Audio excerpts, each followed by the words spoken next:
Welcome, everyone, to Football Friday, presented by Football X Anonymous. Chris will be on shortly. I'm here as always.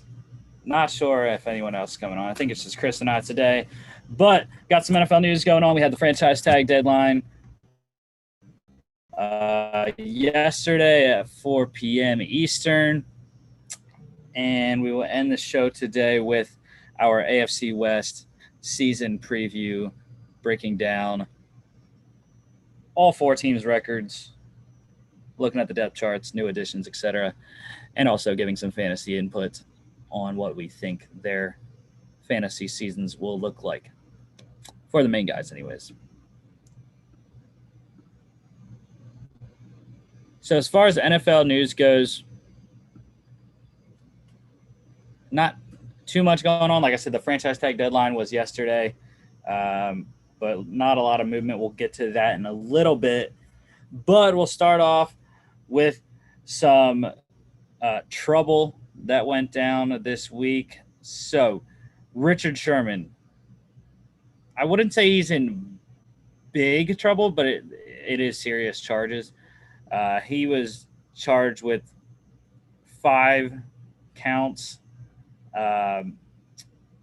2 counts of domestic violence, 1 in a second-degree criminal trespass, and the other one a third-degree malicious mischief charge. He was also charged with resisting arrest, DUI, and reckless endangerment of roadway workers. So what happened was that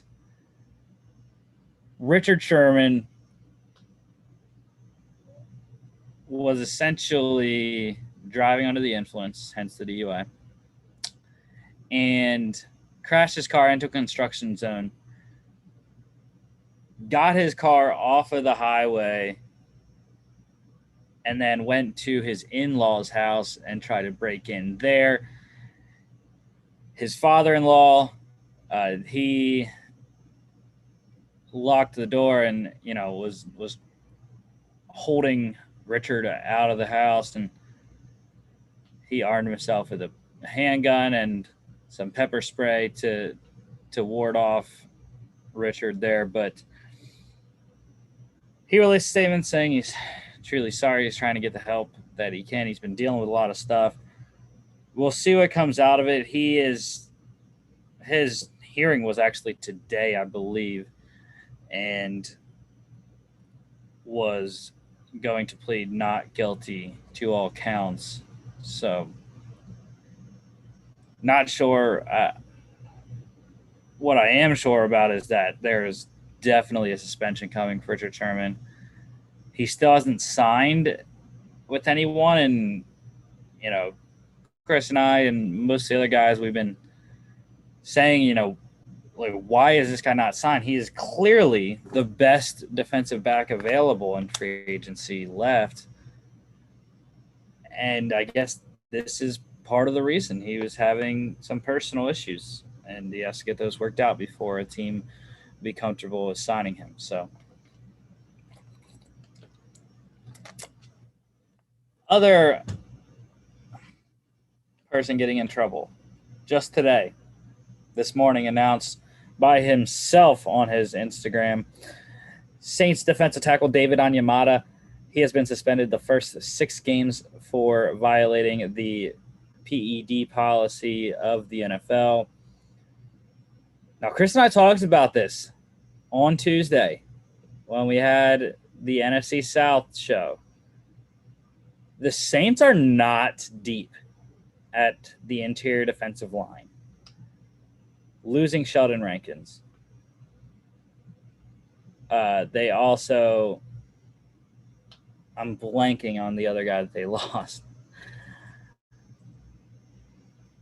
I can't remember. I cannot recall who the other guy was that they lost. But, yeah, they are definitely – they're going to have to go find someone, I believe, anyways. I mean, it is not a solid position for the Saints. We can get their depth chart pulled up here just to tell you, how thin they are without David Onyemata, especially. So they're going to go with Malcolm Roach, Shai Tuttle, probably as the two starters with Onyemata out the first 6 weeks. So that's tough. Malcolm Brown was the other one that they lost, other than as well as Sheldon Rankins at the defensive tackle position, and they didn't address it. They really didn't. So we'll see.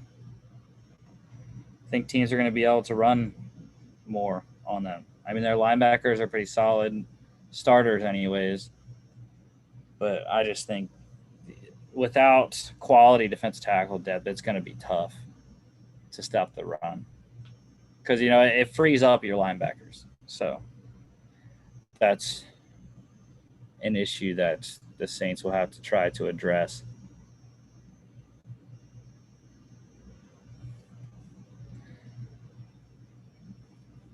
Next, we have the Titans. They are adding 3 new faces into their Ring of Honor in Tennessee.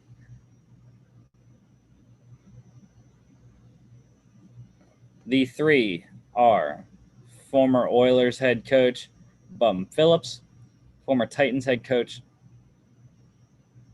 Jeff Fisher, and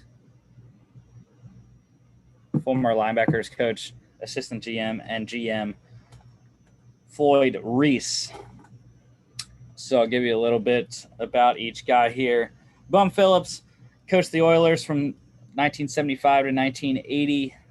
In his 6 seasons, he recorded the best Titans/Oilers head coach winning percentage in franchise history at .608. That is a minimum of 2 seasons for that record.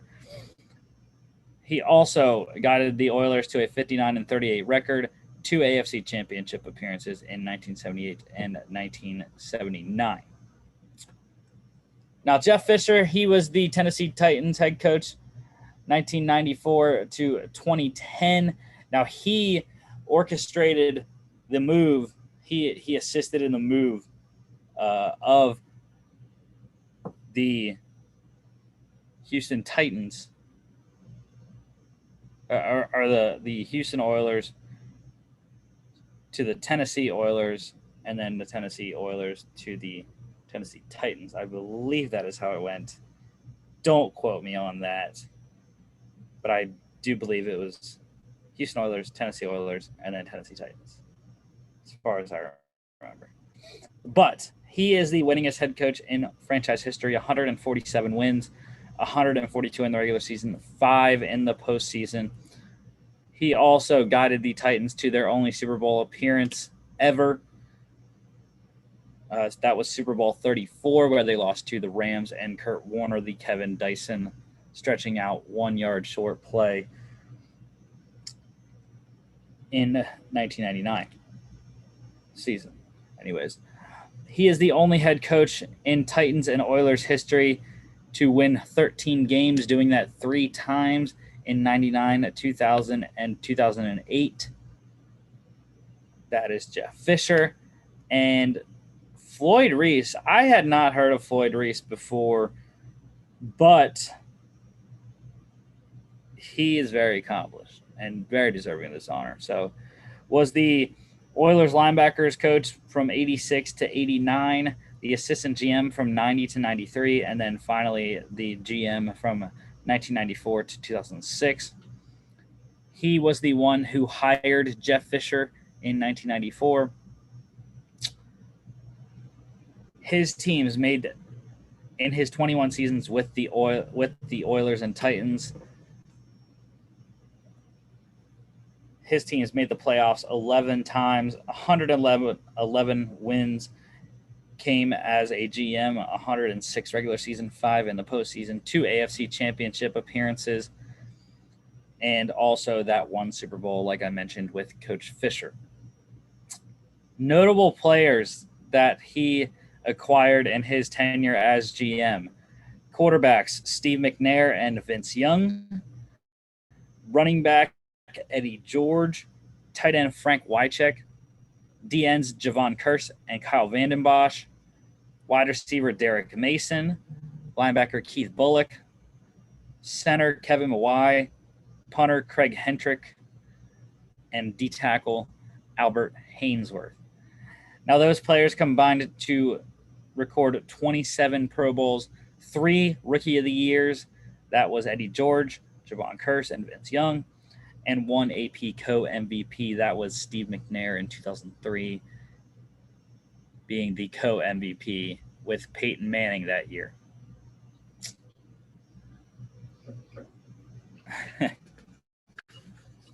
What's up, Chris? What's up?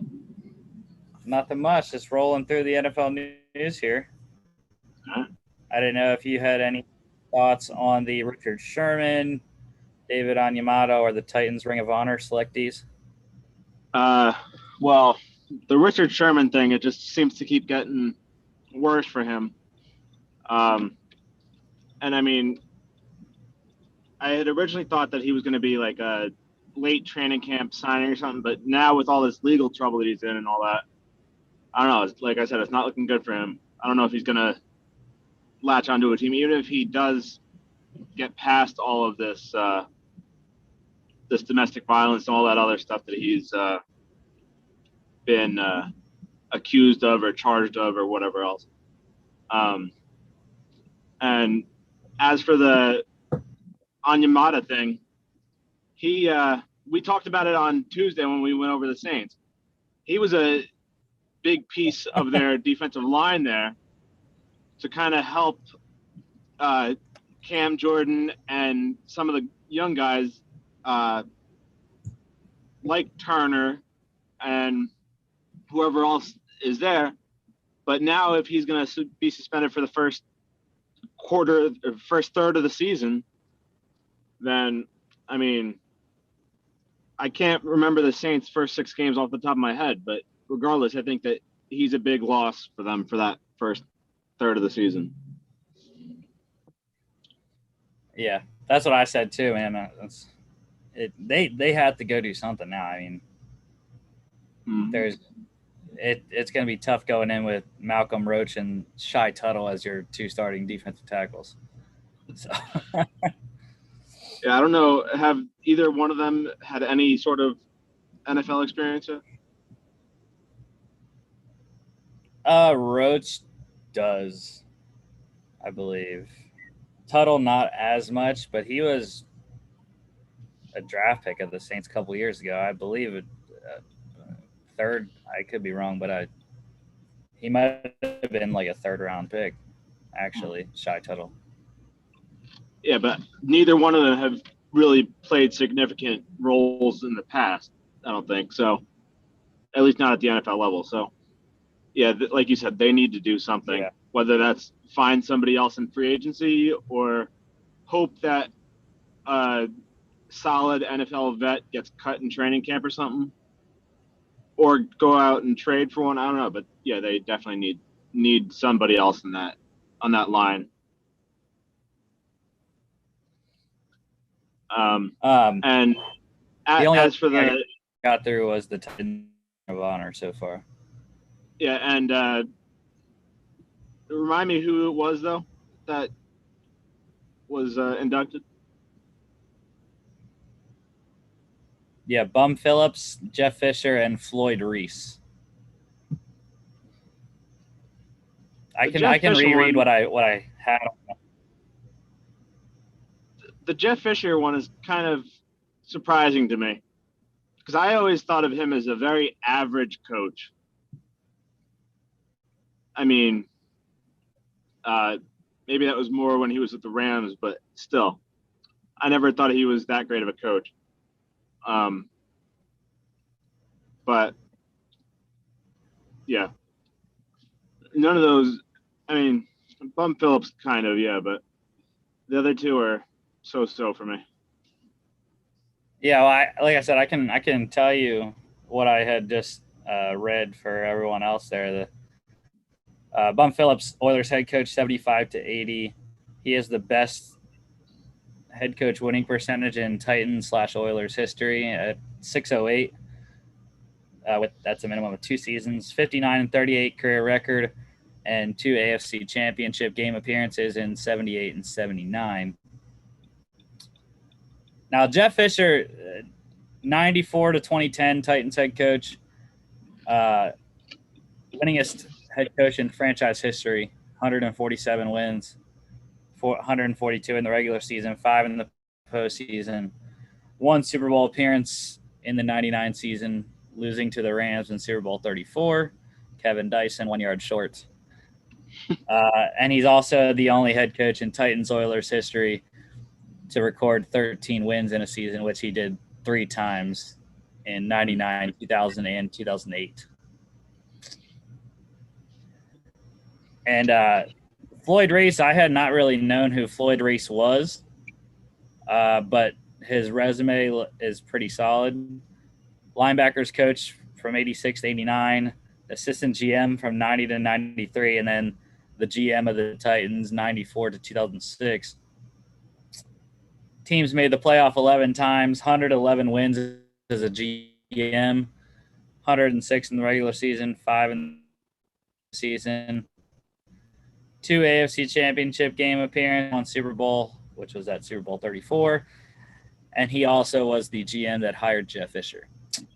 Notable players for him. Now, this is where it really stood out for me, Chris. He got Steve McNair, Vince Young, Eddie George, Frank Wycheck, DNs Javon Curse and Kyle Vandenbosch, D tackle Albert Hainsworth, wide receiver Derek Mason, linebacker Keith Bullock, and punter Craig Hentrich, and then center Kevin Mawai. All those players were acquired under Floyd Reese. And those players combined for 27 Pro Bowls, 3 Rookie of the Years, which were Eddie George, Javon Curse, and Vince Young, and then 1 AP co-MVP, which was Steve McNair in 2003 when he tied with Peyton Manning. Yeah, I mean, now that you had explained about him, yeah, I think he definitely deserves to be in the Ring of Honor. But I'm still on the fence about Jeff Fisher because, like I said, even though he had those couple winning seasons or whatever, and he was the winningest coach in history or whatever, but when you're there for, what was it, 16, 17 seasons, whatever it was, 16, yeah. You're going to win a lot of games. So, I mean, I don't want to discredit what he did, but at the same time, it goes for any sort of sport with any statistic. The longer you play, the more points, the more games you're going to win, whatever. So, I mean, for that, yeah. And yeah, they should have won that Super Bowl too, with the being the 1 yard short. But that is the epitome of football being a game of inches right there. That one play at the end of that game, yeah. But I mean, Jeff Fisher, he was already inducted into the Tennessee Sports Hall of Fame before, and one other thing that makes him a qualified candidate for the Ring of Honor, not just being the winningest coach in franchise history, was he guided the team from the transition from Houston to Tennessee. Mm-hmm. That was probably bigger than what he did on the field, was getting them from Houston to Tennessee. So yeah, that is a big thing. I'm kind of surprised though that he was the coach of the Oilers first, right? And then he was only the coach of the Titans. Well, see, that's what I couldn't remember because when he came in, they were still the Houston Oilers, and he guided them. I think he was there as they were already planning to move from Houston to Nashville. But I couldn't remember if they went from the Houston Oilers to the Tennessee Oilers and then the Tennessee Titans. I thought that was how the transition worked. I don't know. But yeah, like I said though, maybe it's just because like I don't really remember the Tennessee Titans version of him. I more started paying attention once he was in like not Los Angeles, when he was in St. Louis with the Rams, and he was again he was the definition of average with the Rams. So yeah, maybe that's just why I have like that sort of negative opinion about him. But yeah, the stats don't lie. Yeah, probably. All right, got a couple more things here on the NFL news. I know you'll have something to say about this, but it was revealed this week that Bucks quarterback Tom Brady played on a fully torn MCL during their Super Bowl run this season. I didn't see exactly when he tore it. I don't know if they actually said a specific week, but Yeah, I don't know. Um I'm trying to think of like any time that he could have done it. Obviously, I don't think it was early in the season. I think it was probably later on in the season. But regardless, playing on an injury like that, no matter who it is a tough thing to do. Like most people wouldn't even be able to play on that. I don't think. So yeah, because it was an MCL especially for him as a traditional pocket passer quarterback, I don't think it affected him that much because he wasn't moving that much. yeah, that's true. If it was an ACL, would have been different because he wouldn't have been able to drop back at all. But yeah, I mean, I would like to know though when exactly he got that injury though, because I mean, you kind of touched on it. The MCL doesn't really affect a pocket quarterback that much. So his play probably didn't really take that much of a dip, if it did at all. But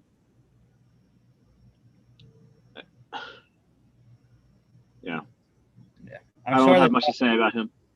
I'm sure the toughest part was dropping back from center. That was probably the hardest part that he had to deal with that. But okay, last thing here, the franchise tag extension deadline recap. So only one guy got a deal done out of the 7 guys that were left. Mm-hmm. Panthers offensive tackle Taylor Moton, he signed a 4-year, $72 million extension, $43 million guaranteed. I was very happy I got that news yesterday. Very excited. Moton will be in the fold for the next 4 seasons. That makes one of us. So, yeah, all in all, 10 franchise tagged players.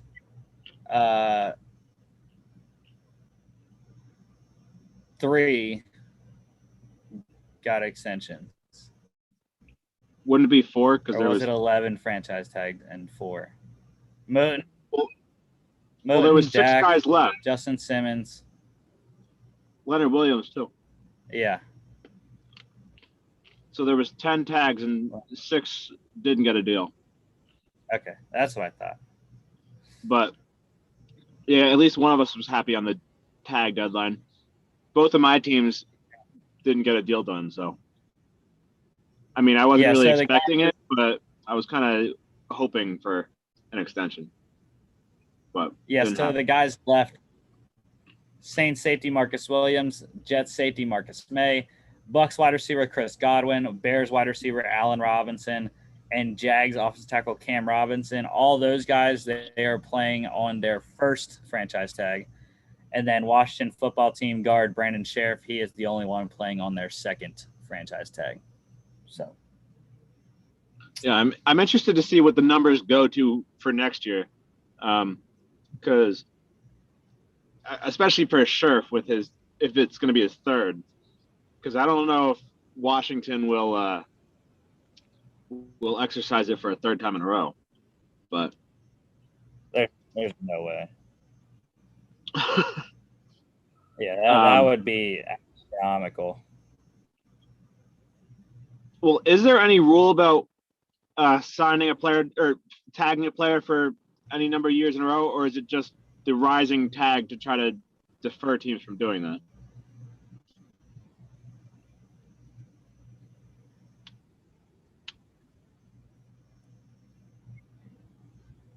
I heard nothing because my internet connection is unstable apparently, and you were lagging on my end.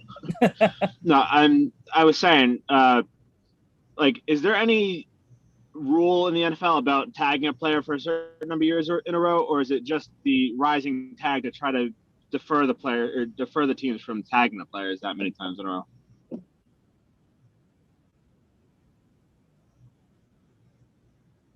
Yeah, it just rises every time.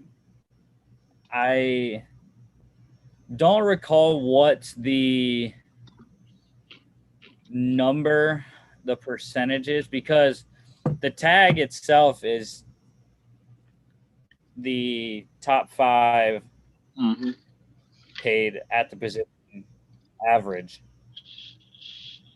But then when you go to a second tag and a third tag, I believe it's a 20% increase every time. I could be wrong, but I think that's what it is a 20% increase every time.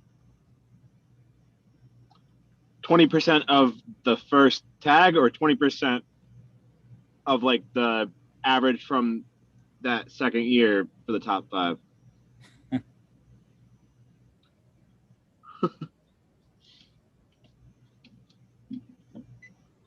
What? No, I'm just trying to figure out how they do it. Yeah, my internet must be really bad because I don't know if you heard me or not. Yeah, I heard what you said. Okay, well, that makes one of us, anyways. I keep trying to hear what you say, but it's tough. Okay. AFC West season preview. We have Patrick Mahomes, Justin Herbert, Josh Jacobs, and Justin Simmons. I didn't want to put a quarterback. I didn't want to put all the quarterbacks, especially Denver was hard to choose. I was thinking Von Miller, but I'm like, I don't know. There have been question marks about Von being in Denver. So I was like, well, the only guy that I know that will be in Denver is Justin Simmons because he signed that extension. So, and I didn't want to do more than 2 quarterbacks. That's why I put Josh Jacobs instead of Derek Carr. But anyways, let's start with the Kansas City Chiefs. So I have them going 13-4, 4-2 in the division. It's ridiculous. And when I get to key games after I say which ones I have them winning and losing, like I have 12 of their 17 games started. They just have a loaded schedule. It's crazy. Well, being the best team in the AFC, it's going to happen. Yeah, week 1, that's home against the Browns. I have them winning that at Baltimore. Week 2, that's a win. Lamar Jackson can't beat the Chiefs. It's a fact. Mm-hmm. Week 3, home against the Chargers. That's a win. They beat the Eagles in Philly. They come back home, beat the Bills. They lose in Washington. Patrick Mahomes is going to have that pass rush nightmare again. At Tennessee, that's a win. Home against the Giants, they win that. They beat the Packers in Kansas City as well. They lose at the Raiders. They beat the Cowboys at home, so they're 9-2 at the bye, week 12. They come out 2 games at home, both wins against the Broncos and Raiders. They lose at the Chargers, SoFi Stadium. They lose home against the Steelers. They win at Cincinnati, and they win at Denver to close it out. Key games, like I said, there's a million. Week 1 against the Browns, that's a playoff team. Week 2 at the Ravens, it's a playoff team, but it's also Sunday Night Football. Week 3 against the Chargers. I believe that is another playoff team. That's the team that they're going to have to fight for the division with. Week 5, another playoff team, the Bills. Also Sunday Night Football once again. Week 6. So week 5 through 11 I have starred. Because it's Bills playoff team, Sunday Night Football. At Washington, that's a potential playoff team. At Tennessee, that's a playoff team. The Giants, that is Monday Night Football. The Packers, playoff team. At the Raiders, Sunday Night Football, but they always have trouble in Vegas. Or Oakland, Vegas, whichever one it is. And then week 11, Cowboys, also another potential playoff team. The only other two I have starred is at the Chargers. That is a Thursday night game. And then the Steelers game, again, a playoff team.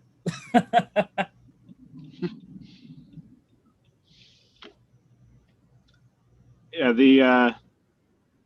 the Chiefs, like you had said, they have a loaded schedule because they are still the number one team in the AFC and all that, or coming off a year in which they were. So they get all the number one teams and all that. So there's going to be a lot of prime time or a lot of games to watch out for and whatnot. But yeah, my schedule is pretty much the same as yours, especially in the division. I have the same exact division record, same exact wins and losses for that.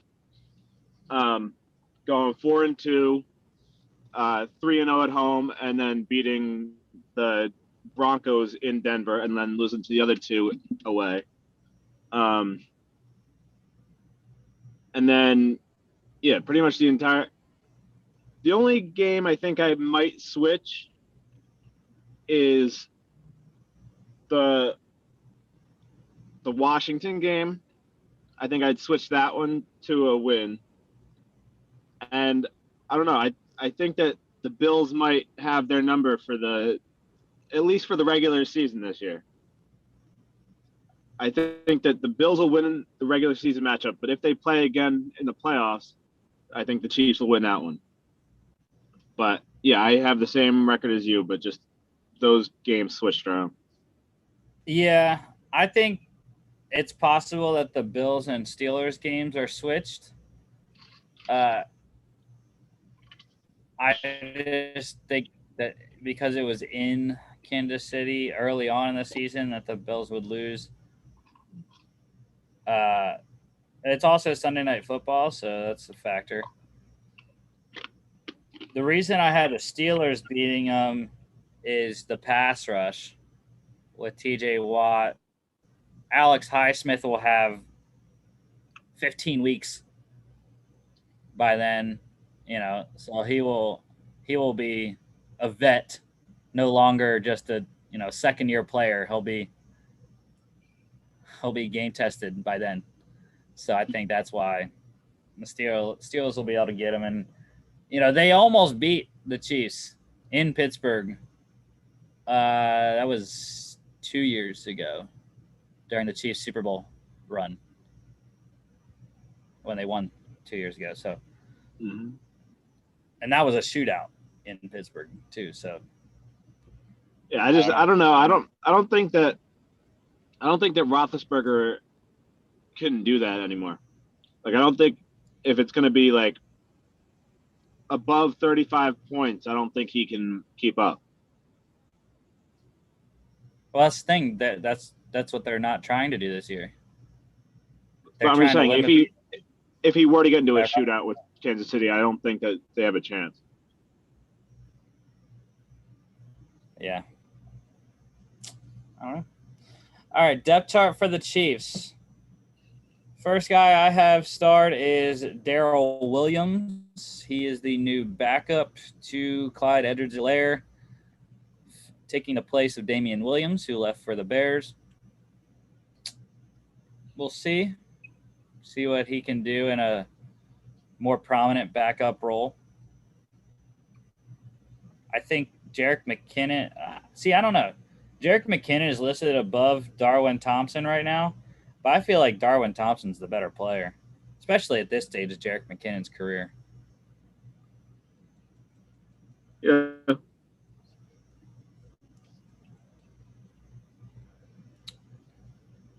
Moving on to receivers, I have three guys here: Mecole Hardman and Demarcus Robinson. So Sammy Watkins is gone. Mecole and Demarcus both gonna have to step up. I said that I drafted Demarcus Robinson with the last pick in my dynasty rookie and veteran draft. So hopefully he'll get more looks. I'm still not a Mecole person. Mm-mm. I was not a Mecole person last year. Still not a Mecole person this year. No, that's one of the weird things about the Chiefs. I've never liked their receiving core. Like, I don't even really, personally, I'm not really a big Tyreek Hill fan either. But he's just one of the fastest players in the league, so he can do a lot more things than some other receivers. But after him, I don't like their depth chart whatsoever. Even last year when they still had Sammy Watkins, I was never a big Watkins fan either. So that's just another amazing thing about Patrick Mahomes, that he can do what he does with the receiving core that he has. I mean, granted, he has a guy like Travis Kelce to throw to too, but yeah. Aside from the Hill and Kelce, he doesn't really have much in the receiving game. Yeah, I agree. The other receiver I had marked here was Cornell Powell, 5th-round rookie out of Clemson. I was high on him when he got taken by the Chiefs, but I'm not that high on him anymore, especially when it comes to fantasy. Like I said, I had that decision because Cornell Powell was still available when I drafted Demarcus Robinson, but I kind of looked at the depth chart and I was like, well, right now DeMarcus has the edge. He's been in the system. He actually re-signed, I believe, this offseason, a 1-year deal. So, and we've seen it. We've seen DeMarcus Robinson be solid in a reserve role, but I think he's going to have a pretty good season as a third, possibly even a second. If Mecole doesn't take the step, I think DeMarcus Robinson is a great position to increase his target share. Yeah. Going down to fullback. So they Anthony Sherman retired this offseason, so they got a new fullback in there. It's Michael Burton coming over from the Saints. Pretty solid addition. You would know more than the Saints. I mean, a fullback to me is just a fullback, though. I mean, I know there are a couple select few that are like special, but I mean, I don't think he's anything like that. He's definitely not on Sherman's level. And so I don't think it's really that big of an addition. But he's more, I think, of just there for an extra blocker because they don't run the ball that often anyway. So he's going to be there basically as just another like pseudo offensive lineman there for them because they, as we know from last year's Super Bowl, they need all the protection that they can get for Mahomes. Yeah, they don't run the dang ball too often, except when it's week 1 last year against the Texans, and everyone was starting Patrick Mahomes and Tyreek Hill and Travis Kelce in fantasy, and they run for 200 yards against the Texans. So yeah, and then everybody went crazy for Clyde Edwards-Helaire, and then he never did anything again. Thank you.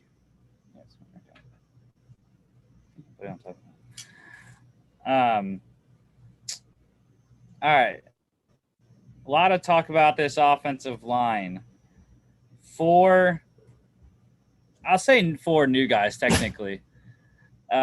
So starting off, Orlando Brown, the big trade coming over from Baltimore. That's actually very interesting considering they play the Ravens week 2. So it'll be funny, though, because the Ravens still don't have any pass rushers to go against Orlando Brown, so that'll be fine. Joe Tooney, they get him from the Patriots. I know you're happy about that. I mean, I was happy, but I was also annoyed because I wanted him to come to New York. But I am happy that he's out of the division though. And then they got center Austin Blythe. He came over from the Rams. And then the fourth guy I was counting, fourth new guy, just because he opted out last year, Laurent Duvernay-Tardif, coming back in the fold this season at right guard. Very solid offensive line. They did all that they could to protect Patrick Mahomes this season. So I think it'll work. And that scared me with my Bills Bucks Super Bowl matchup bet.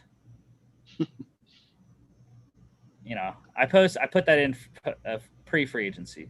So actually it was kind of during, because it was after the Bucks and Bills had mostly signed all their guys back. And I was like, they're doing the same thing.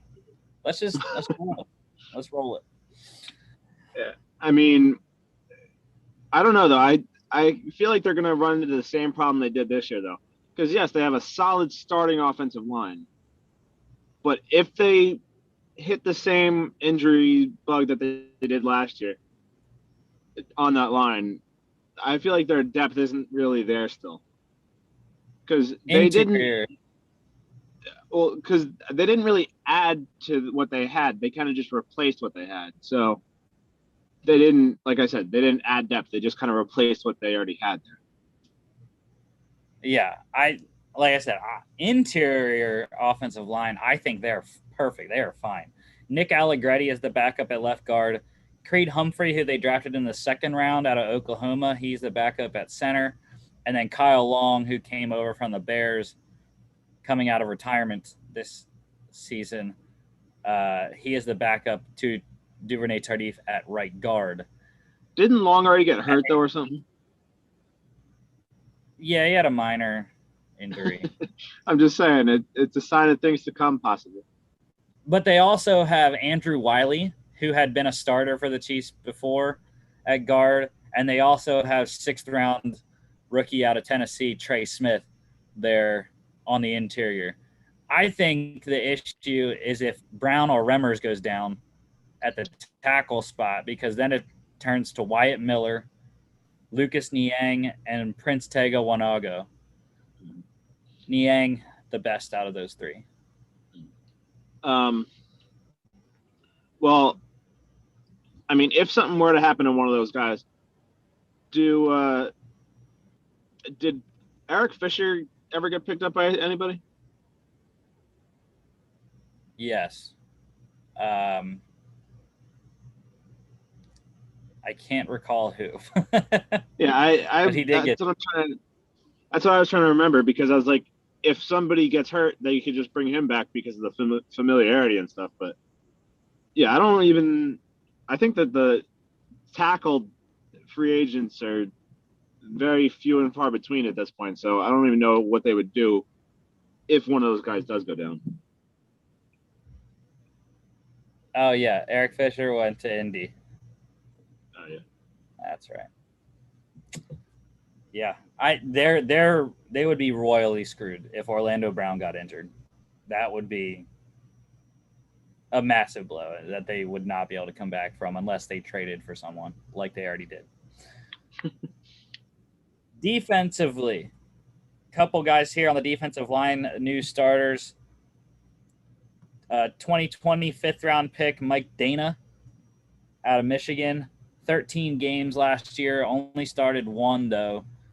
So he is a new starter. I can't recall who the Chiefs had on their defensive line, though, last year. Because they went – yeah, I don't remember who the other defensive end was opposite Frank Clark. So yeah, I'm trying to think, too. I think, like, I was going to say Frank Clark, but he's the only one I can think of.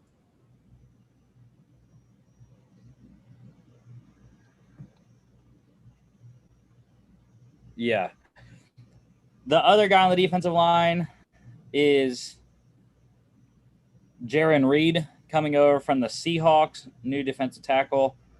I think that's a very good interior defensive line there. Him and Chris Jones should form a solid tandem, as well as they have Colin Saunders and Derek Nottie as the backups. I like that foursome there in the middle of the defense for the Chiefs.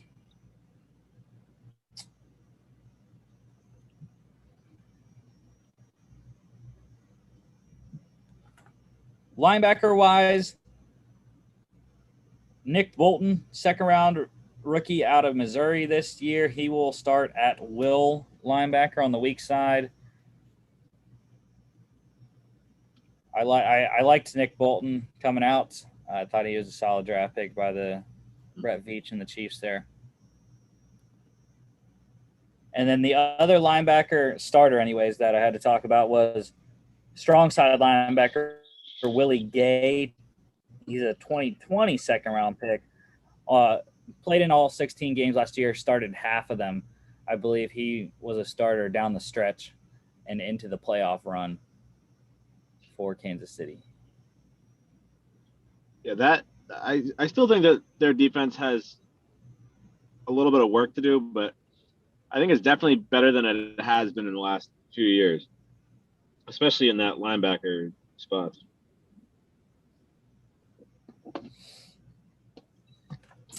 The depth, though, is not there at the linebacker position for the Chiefs. The one guy I will point out, because Dorian O'Daniel and Ben Neiman have been with the Chiefs, so I didn't really want to point them out because I knew they were not terrible backups. But the one guy backing up Willie Gay at Sam, Omari Cobb, undrafted in 2020, has only played in one game ever. So that could become an issue. Mm-hmm. But like I said, I like O'Daniel and Neiman as the primary backups at the linebacker spots there. Mm-hmm. And then I had just two secondary guys on the list here. That was Mike Hughes, who they traded for from the Vikings, former first-round pick. He's going to be the slot, looks like, anyways, with L'Jarius Sneed and Charvarius Ward as the outside corners.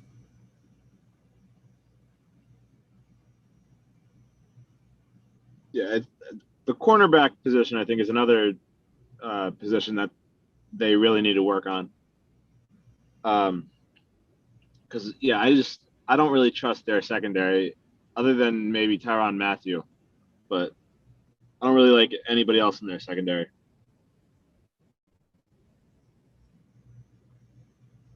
You don't like Juan Thornhill? No.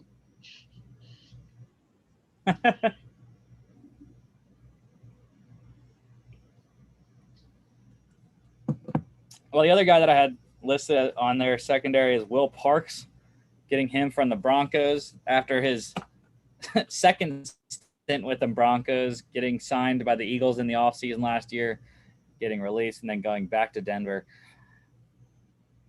He's probably not going to make the team, though. I like their top four safeties in Matthew Thornhill, Daniel Sorensen, who they already re-signed, and Armani Watts. So, well, that's right. He'll just go back to Denver for a third time if he gets released. Pretty much, yeah. But yeah, I do think if he does make the roster, he would beat out Watts. I think it's Watts versus Parks for that last safety spot. Mm-hmm. And do either one of them have significant special teams value? Parks does. Parks has played. Watts does. I mean, both do. I've seen Parks play special teams, though. So I guess it's pretty much whoever performs better at that, because I don't think that either one is really playing for the safety spot. Yeah, which I think Watts would probably beat out Parks in that aspect. Okay, the LA Chargers. Wait, what about fantasy? God, Chris, you get me every time. Trying to make this show shorter than it was on Tuesday. Anyways, well, we're under an hour still right now, and we're one team, almost done with one team. So let's keep it rolling. Mm-hmm. Quarterback, numero uno. He's actually close, I think. Yeah. I think it's closer this year than it was last year because of how Josh Allen performed last year. I think, in my mind, I know a lot of people don't like Josh Allen. I love Josh Allen. I think it's pretty close, but I think Patrick Mahomes edges him out still. I'm one of the people that's against Josh Allen, but I also see the argument for him as well. But you can't forget about the third guy in that mix too, with Lamar Jackson. I will never draft Lamar Jackson. I did last year, and I will never do it again. But there are people out there that will see his running and all that and think that he is the best fantasy quarterback because of that. But yeah, I think that those three are probably the top three quarterbacks, and they can go in any order, I think. Yeah. Gotta be able to throw the ball. Yeah. That's why I never draft Lamar Jackson. But yeah, I think that those three are the top three though, and they'll go in any order. But I personally don't like drafting any of them because I don't really like drafting quarterbacks towards the top of the draft. I like more of like the second tier guys, like the middle of the draft kind of guys. So I personally stay away from them, but there are people out there that try to go for them early. And I'd say probably he'll go in the second or third round. Yeah, usually that's what I do too. Last year in my fraternity league, I had an issue because I had I think I had like the 11th pick or something like that. I don't know. It was towards the end of the draft. And I was like, so I took a running back. I think I took Nick Chubb first. And then I was like, crap, I don't like who's here. When it came around in the snake, I was like, well, guess we're going to do Patrick Mahomes. But I made the playoffs, though. I limped it through. I got Josh Allen later, actually. I was just stacked with quarterbacks at one point during the season, but no one wanted to trade because I needed running backs, and everyone needed running backs. So, all right, running back. Speaking of that position, the only viable one in fantasy is CEH. And based off how his rookie season went last year, it's a big question mark. He was so good early on and then so bad late. Yep. But I do think with the improved offensive line, though, they should be able to run the ball a lot better and a lot more. Not a lot more, I should say. But it's not going to be, 70-30 like it was. I think they're going to trend more towards the mean of 60-40. Because historically, when you look at Andy Reid teams, going back to his Philadelphia days, he wants to run the ball. Mm-hmm. And when you have a good back, granted, we don't know if Clyde Edwards-Helaire is necessarily a good back yet. We've only seen him for one season. When you have a good back, like he had in Philly with LaShawn McCoy, Brian Westbrook, Deuce Staley, and the likes, you can run the ball. So I think that they're going to try to run the ball more. I'm not saying Clyde Edwards-Helaire is a top running back, but if you can get him as a flex, go for it. Because he'll have reception options as well, targets in the passing game. So yeah, he's the only one, like you said, he's the only one on the Chiefs that is worth anything. But I definitely would tried to avoid him unless you're really that desperate for a running back, because like you said, we're unsure about what he's going to do. Obviously, he's shown those flashes of greatness, specifically in that first game last year. But I could be wrong, but that might have been his best performance all year in terms of fantasy. Oh yeah. And so yeah, I don't know. Again, we don't know what's going to happen with that. So I would stay away from him, but I wouldn't draft him any higher as your RB2. Definitely don't go for him as your RB1. Yeah. I agree. Wideouts, once again, there's really only one. Yeah, Tyreek is going to be a first-round pick, most likely, First because he round, has early such a second. good. Yeah, he has such a good chemistry with Patrick Mahomes, and he's so fast. He has a long ball every time. But I already talked about Mecole and Demarcus Robinson a little bit.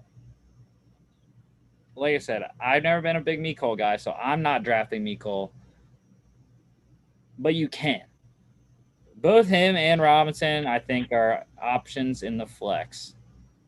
But you have to wait out the season to see if one of them can get wide receiver 2 numbers. Yeah, I was going to say, the Chiefs are one of those teams that is primed to have like those receivers that'll have that huge game one week and everybody's going to jump on them and then they don't do anything for the rest of the season. Because it's happened before. It happened when, I don't even know if he's still on the team, but Byron Pringle a couple years ago. That's who I was going to say. Yeah, he had a huge game one week, and then I don't think I saw him do anything for the rest of the season. Like, I picked him up because that huge game he had. I was like, oh my God, they finally found a number 2 receiver. Like, and then he didn't do a single thing for the rest of the year. So, I mean, he's wide receiver 4 this year.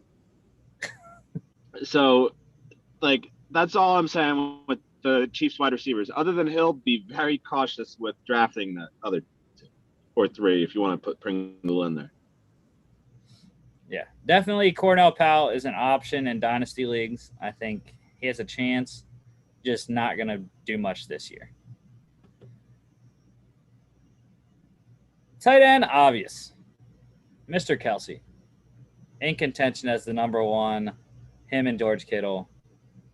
Who knows which one is actually better? I like Kelce better than Kittle, just a bit. They're in a better offense. Mm-hmm. The Niners are more run-centered.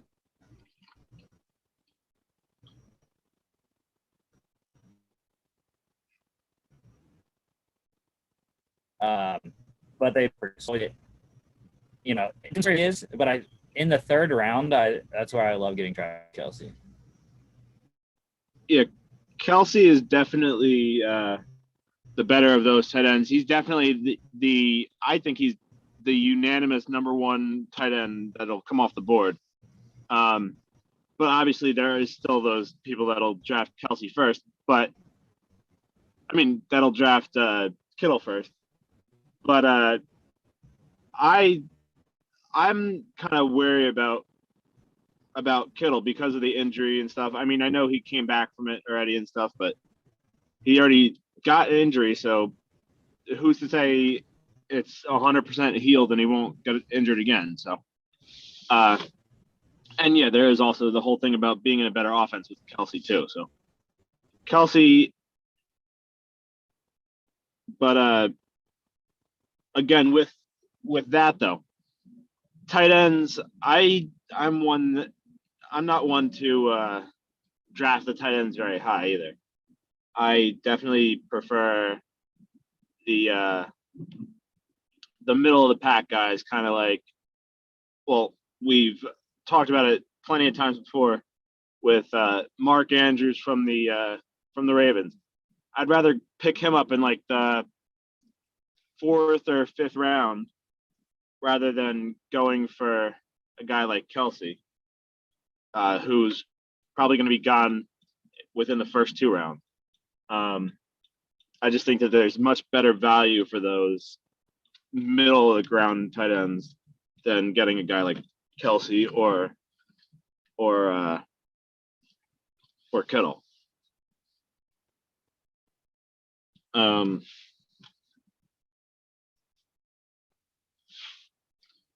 then there's the guys like, so Kittle, Kelsey Kelsey, like I said, he's the number 1 tight end, but I'm not going to go for him, but yeah, he's going to get you a lot of points. All right, so the last fantasy thing for Kansas City is their defense. I said before that the defense is not the best. It's better than it was, but it's still not the best. I would stay away from them if you can. If you're somebody that drafts one defense or just keeps one defense on your roster and kind of just picks up the best one on the waiver every week, the Chiefs should never be that team. Their defense is not that great. As for the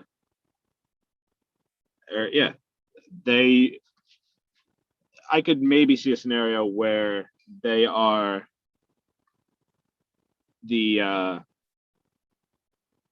where they are rostered if they are like your backup defense, or if you need a defense for a single week, if your main defense if your main defense is on the bye or whatever, I think that they could potentially be a solid option to pick up for 1 week. But other than that, yeah, don't go anywhere near the Chiefs. All right, what's up? You're back?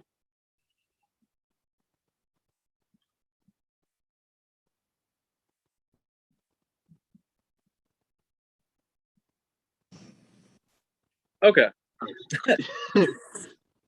So, I mean, I just said my piece about the defense. If you want to pick it up and say what you have to say. Yeah. So I'm on my phone because the Wi-Fi just decided to kick me off Zoom on my computer.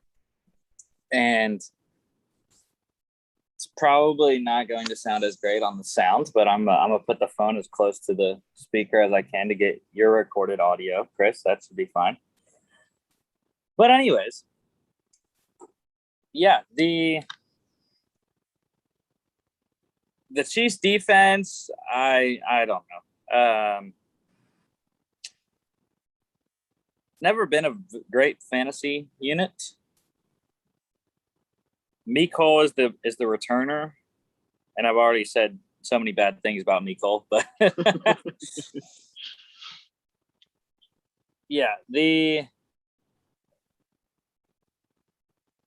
I'm not drafting. I don't think they're a starter caliber defense, especially without. I mean, Chris Jones, Frank Clark, yes. The linebackers are okay. They're not great. And the secondary has some ability, but again, it's not great. So, not a draftable defense. We're still not even sure what's going to happen with Frank Clark either, right? Or did that whole thing get resolved? True. We do not have a resolution yet for him. Yeah, so if he ends up missing time, it's going to be even worse for them. But what I was saying when you disconnected was it's kind of the same thing as you. They're not a draftable defense, but I think they are serviceable in the sense that if you're one of those fantasy players that likes to only carry one defense and you need one for a week, they're not a bad defense to pick, especially if they're playing against a weaker opponent. Because they're probably going to be one of the better waiver wire defenses in the middle of the season. Because I don't think they're going to be the worst, but they're obviously not the best. So I think they'll be somewhere in the middle of the pack, and they'll be, like I said, they'll be able to be picked up on the waiver wire for that 1 week that you need them. Yeah, for sure. For sure. Okay, now we're on the Chargers. Go ahead, Chris. Let's see, for LA, just starting off thinking about their division.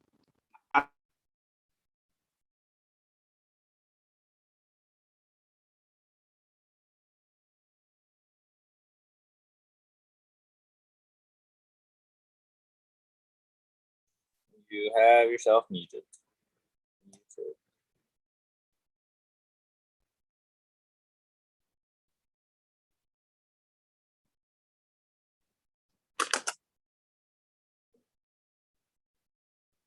Are you having issues now, Chris?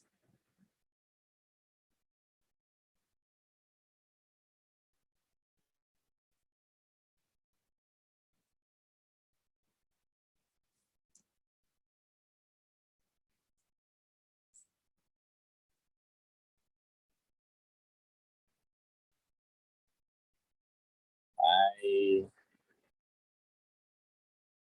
do not hear you.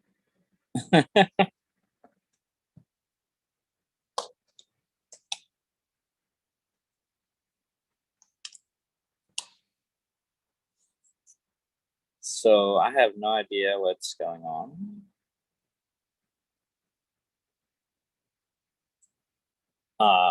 But as far as the Chargers go, I have them going 12-5, 4-2 in the division, just like the Chiefs.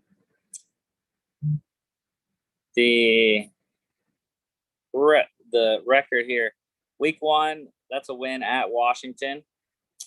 They beat the Cowboys. Week 2, at the Chiefs, that's a loss. Win against the Raiders. They lose back-to-back against the Browns, and then at the Ravens, 3-3 at the bye for Brandon Staley's first season. They win against the Patriots. They beat the Eagles in Philly. They beat the Vikings. They lose to the Steelers in LA. They beat the Broncos in Denver, the Bengals in Cincinnati. They beat the Giants and the Chiefs at home. They beat the Texans in Houston. They beat the Broncos, and then they lose at Vegas. Yes. So that brings them down to 13-4. And I don't know, it's a tie between them and the Chiefs, but I don't know what the tiebreaker would be there. But I think that they, like you said, it's going to be a very big battle between them and the Chiefs this year. I heard literally nothing of what you said. The entire record. All right. So just to recap, I think they're going to started going over mine, and I was like, because I didn't hear anything. I don't know if that was you or me. I don't know, but just to recap, I think they're going to tie with the Chiefs, 13-4. I think they're going to have a huge season this year. But I'm not sure what the tiebreaker would be, because they both split against each other. They have the same division record. Comes down to conference then. And I had them losing to Baltimore, the Raiders, the Chiefs, and I think week 1 against Washington. So they would lose 3 in conference. Technically 1 in conference outside the division. So yeah. So like I thought I was saying anyways, I have them 12-5, 4-2 in the division. They win at Washington week 1. They beat the Cowboys. They lose in Kansas City. They beat the Raiders. Then they lose back-to-back against the Browns and at the Ravens. 3-3 at the bye for Brandon Staley's first year. They beat the Patriots. They win in Philly. They beat the Vikings. They lose to the Steelers in LA. They win in Denver and in Cincinnati. They beat the Giants. They beat the Chiefs. They win at Houston, and then they beat the Broncos, and then they lose in Vegas. So that's a solid 6-1 run at the end of the season there. Key games, just like the Chiefs, I have a lot. Again, it's a loaded schedule with the NFC East and the AFC North. First 6 games are all starred for me. Washington will be tough in Washington. Cowboys are a potential playoff team. Obviously in Kansas City. The Raiders, that's a Monday night game. Home against the Browns, the playoff team. In Baltimore, that is a playoff team. Next 2 I have are back-to-back. Week 10 against the Vikings, possible playoff team. And then week 11, Sunday night against the Steelers, again, a possible playoff team. Next one, Thursday night football against the Chiefs, week 15, and then week 18 at the Raiders. I don't know why. I just have that as a... Well, it's going to be a big game for the Chargers, that's for sure. Yeah. I think that might be seeding for the Chargers there. I mean, we both have them losing that game, which essentially cost them the division in both of our scenarios, because I have them tying with the Chiefs and you have them losing to the Chiefs by a game. So that last game of the season means a lot, but they lose it. So yeah, I mean, well, I don't think it matters that much because I had the Broncos beating the Chiefs week 18 too. So all right, depth chart for the Chargers. Starting off, quarterback. Not Justin Herbert. But his new backup this season, Chase Daniel, coming from Detroit. Yeah, that man's made a lot of money being a backup in the NFL. I mean, I think he's a solid backup, but he's exactly that. The Chargers will be in trouble if he has to see the field at all. I mean, I think he's this year's version of like Josh McCown or somebody like that. I wouldn't say Ryan Fitzpatrick because Fitzpatrick could actually still play, and he's right now the starter in Washington anyway.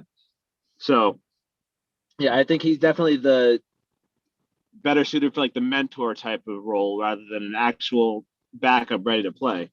So, like I said, let's hope for the Chargers' sake that nothing happens to Herbert. Yeah, definitely.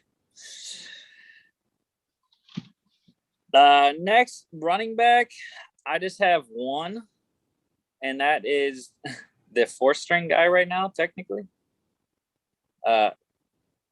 Larry Roundtree, their 6th-round rookie out of Missouri. Not sure how much he's going to do, if anything, but figured I'd point him out considering he's on the depth chart.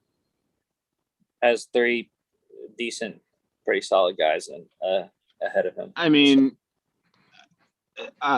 I think he's going to make the team not solely, but a big reason being that he was a draft pick from this year. And I know teams don't really like to cut their draft picks in year one. If anything, they'll put him on the practice squad, which technically that would mean he'd be cut. But I think he makes the roster, and I think it's a battle between the number 2 and number 3 guys for that 3rd running back spot. Yeah. Let's see here. I did get Wi-Fi back, so we might be able to get back on the computer, which would make the recording a lot better. But Wide receiver wise, don't have any of the top guys starred, but I do have their one draft pick, third round rookie out of Tennessee, Josh Palmer. He is listed as the 5th wide receiver right now. Now, Jalen Guyton and Tyron Johnson, they both are going to have increased reps this year. I know a lot of the people on the Chargers staff really like Jalen Guyton. He's an interesting situation. But Josh Palmer, it's hard being a third-round pick and to not get him quality reps. Yeah, I mean,